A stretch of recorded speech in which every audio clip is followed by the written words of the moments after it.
Hi, and welcome to another session of Fortinet Live. My name is Jonathan Nguyen, and today we're going to talk about hybrid threats, the threat environment today, security operations, the value of AI, and all the things that are going to be buzzwords at this week's DEF CON and Black Hat.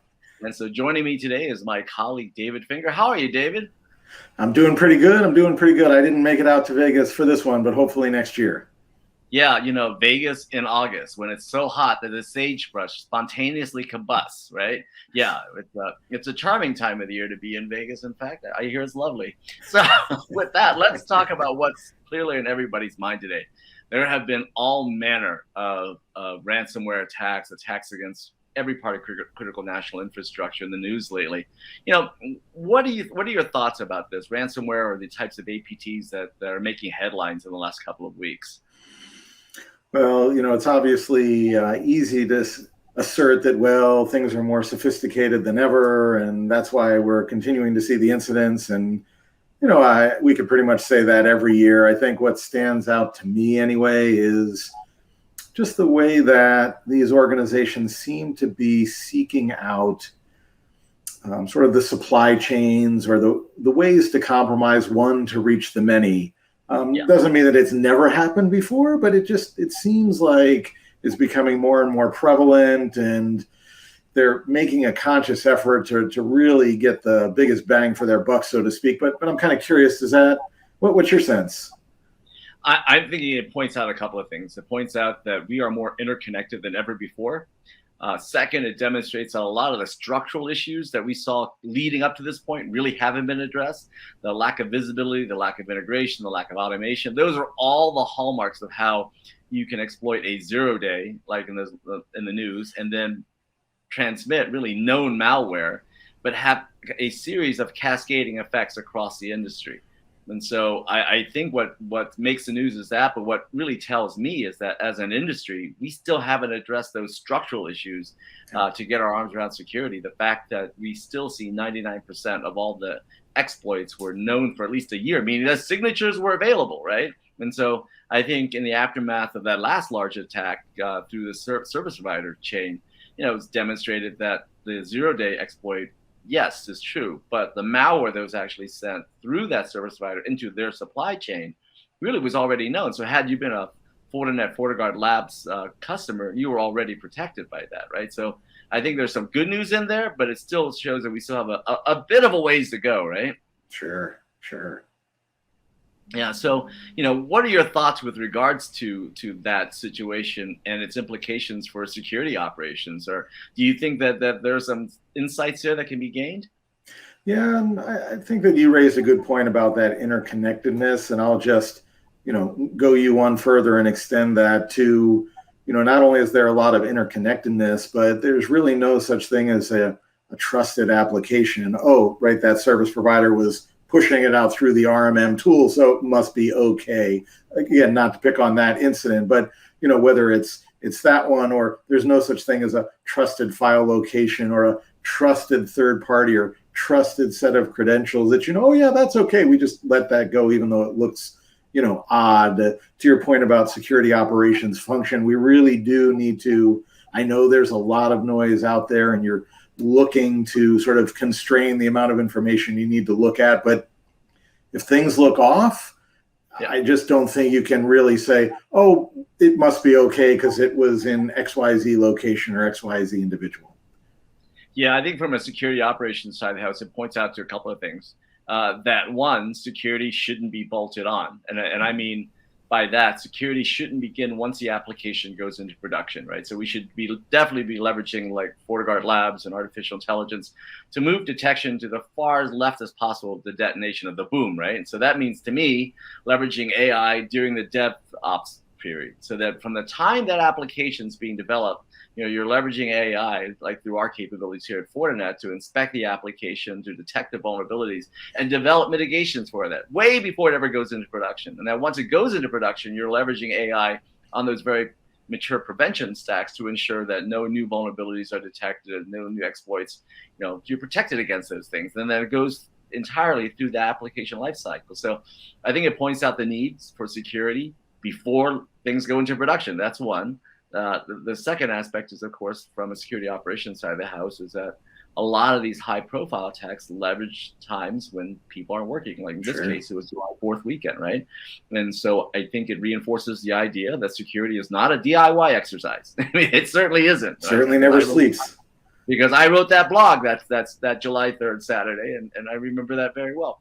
But it also points out the need to have visibility on the LAN, WAN, data center, and cloud edge. And so while AI is really helpful to the left of the detonation, having AI throughout, that the defense and depth stack really goes a long way. But unless it's integrated, I'm not seeing the great benefits against these types of attacks, right?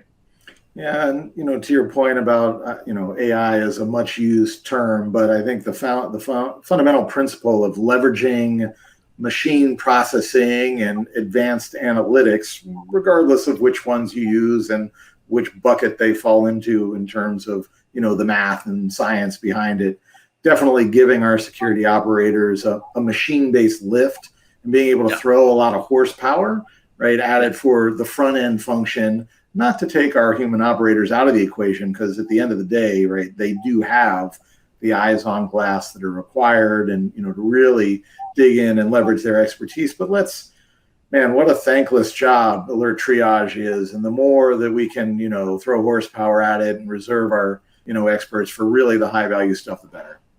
I think that's key. I mean, I think the research suggests today that the average U.S. enterprise has some 50 to 68 different security products and at least 20 different management consoles, right? So the idea that you're going to find enough people who are trained in 50 to 60 products and that you're going to have eyes on glass and monitor across all these management consoles to properly ensure that things are properly configured and patched is unrealistic. And so throwing AI to help humans grapple that is great. But also having a properly configured internally segmented firewall is a great compensating control. Because one thing I've learned as an operator is that having something like that Fortinet virtual security patch goes a long way to ensuring that even if you fail to detect that attack, even if you failed to detect the misconfiguration or failed to detect that device was not patched, having a virtual security patch on that internal segmented firewall goes a long way towards ensuring your success there. Are you seeing things like that? Yeah, and even beyond this virtual patching, which I'm also a big fan of, but just that notion of getting your segments in place. Because look, we hear it all the time. Somebody was going through an upgrade cycle, and so they moved from protect to monitor mode. And yes, there was security in place, but it had configuration had been changed, or something new came onto the network, or whatever. An exception was created, or the list goes on and on. Look, we know things are going to happen, and they're going to happen for reasons that at the time kind of make sense. And so being able to just have that natural containment in the form of segmentation in place, just it limits the blast radius, back to your earlier, nomenclature of what, certainly can happen for any number of reasons. Yeah, I think the delta between the operator and the attacker is typically where these risks occur, right? So the operator works from the perspective of what should be happening in my environment, what my environment should look like, and the attacker operates from the perspective of what's really there because they've penetrated, they've compromised, and they know exactly what they're looking for. And so the ability to establish persistence is great, but I will bet my career that having compensating controls as a fail-safe goes a long way towards establishing reasonable care, which at the end of the day is the object of the exercise here. So, one of the other questions that we're seeing is the type of anomalous behavior in devices and people during these events, because it's typically, something that doesn't look right that should trigger the alert. What are some of your observations and experiences since you and I last talked about how people are grappling with anomalous behavior? Yeah, and there's just so many different aspects of the organization, especially with remote work and the cloud and all the things we've talked about in the past. And so, here are a few things that I'll see as no-brainers. And again, just my opinion for whatever that's worth. Just leveraging that behavioral analytics, if you will, of a sandbox to look at the way things actually run in a contained environment rather than the way they might look when they're dormant in transit. That seems a no-brainer. They're often cloud delivered. They're increasingly included in subscriptions. You may not even know you have access to it, but I'd be certainly looking closely at that for the weaponized payload attempting to get into the organization, number one. And then number two, on the other end of the spectrum, especially when we're talking about ransomware, look, the behavior has to exhibit itself on the end device itself, server, PC, what have you, in order to handle the encryption function. And so having good, strong behavioral based, at least monitoring, if not controls there, makes really good sense to me, I think. Yeah, I think from my perspective, I work a lot on zero trust. And so when you look at the pre-access indicators of trust and then the post-access indicators of risk, right, that the focus on the continuous assessment of risk based upon behavioral-based detection. So I want to see, does that device perform as expected? Does that look like that's Jonathan Nguyen on that particular endpoint? And then assess over time what looks anomalous, right? So the first part about detecting, what's anomalous is understanding what normal looks like. Sure. And I will tell you that I've seen lots of situations where security teams do not know what normal looks like because they have a very disaggregated architecture. Technologies from multiple vendors that are not integrated, and so you don't have that persistent viewpoint. So we're running out of time because time flies when we're talking security. If there were one recommendation that you're seeing that resonates, that's effective, that you'd like to share with the audience, what would that be right now? Just that there are people that can help. We understand everyone's busy. I'm busy. You're busy. Our customers are busy. Our partners are busy. There's just not enough time in the day, understandably so. But the reality is that there are resources that can help to augment, whether they're coming out of the labs group that you mentioned earlier on, or from the service provider partners that are adept in a lot of these very sophisticated technologies. And the really nice thing that I like is that more and more we see that you can consume security on a consumption basis. So I understand it can be hard to ask to make a big upfront investment in time and money and people. Fair enough, but that doesn't need to be a roadblock now.